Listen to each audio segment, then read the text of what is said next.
I'm Phill Niblock, and I make some music and some film. This film was shot some time ago, and it's looking at the movement of people working, doing just very everyday work, but in sort of strange places like China, Japan, Portugal, Brazil. I think that covers it for this set. But there are many other countries that I've shot in. Uh, and there's no narrative intent in the film. It's simply instances of people working, mostly one shot for each person, each task that that's happening. And I just would travel from place to place for a few weeks and shoot film as I found things. But I picked some pretty rich environments in China, especially in Japan. So I was quite satisfied. I make music which doesn't have anything to do with the film and is not a soundtrack for the film, but is sort of a competing element in a way, which uses very long tones, very long drones, which have a lot of sort of microtonal inflection, where the music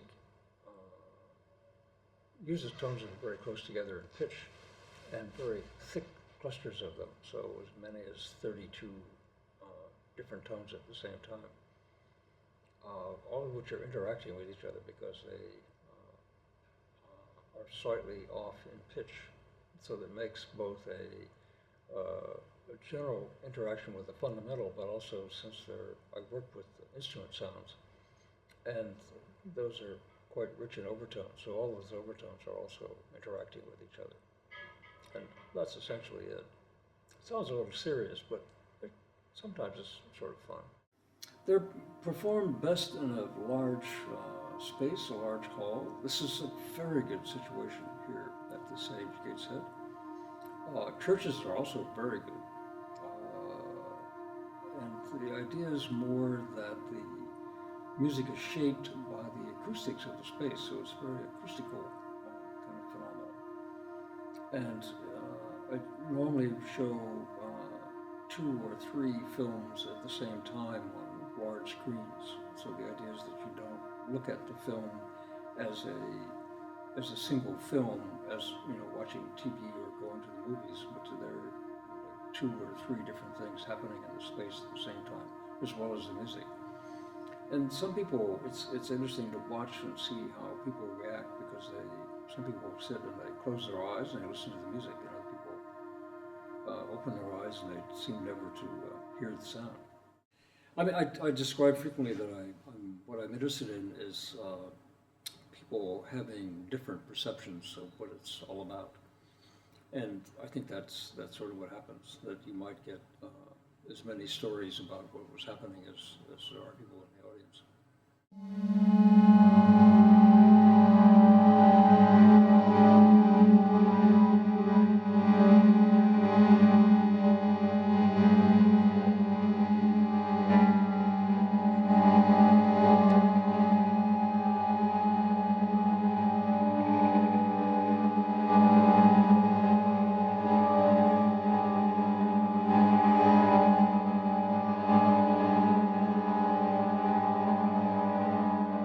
Basically, I make long concerts. This is a 2.5-hour concert, which is not unusual for me, but sometimes it's unusual for the producers to allow you to do it for that long.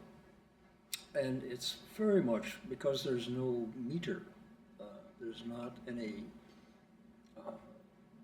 thing in the film which calls your attention to time. The shots are quite long. They're deliberately quite long to get away from cutting rhythms, for instance. And the music doesn't have any rhythm at all. It has some beating patterns which keep shifting all the time, but there's no meter to it. There's nothing that's a 4/4 rhythm. So that the idea is to get rid of the idea of time, essentially. I work mostly from a computer these days. I work in the computer to construct pieces. I used to use multi-track tape.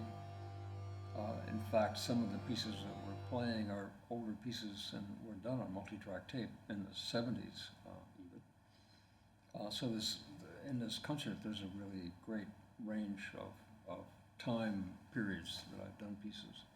And on the next day, there's also one piece that's new, it was finished 2 weeks ago, for Rhodri Davies on electric harp.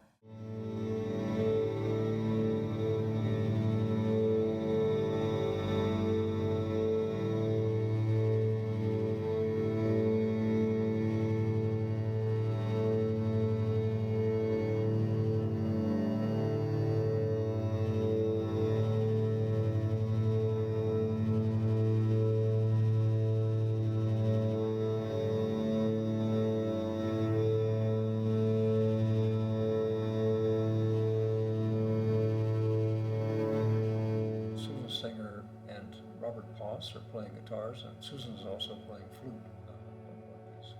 The piece actually made in '77, which I made for her in '77. So we've been working together a long time. I'm definitely a minimalist, and it's the ethos that's the important part. That it's very much about both the music and the film, and anything that I do is about stripping out a lot of the normal attributes of the media. So in music, I don't have rhythm, melody, or a typical harmonic progression structure. I'm interested in as little structure as possible. There's normally no development, so nothing happens over time that really changes. That's a little bit different from the new piece, which has more development in time than normal for me. The same thing is true in the films. There's each shot stands on its own, doesn't connect to the other shots except for this idea of people moving, and there's no development. There's no narrative whatsoever.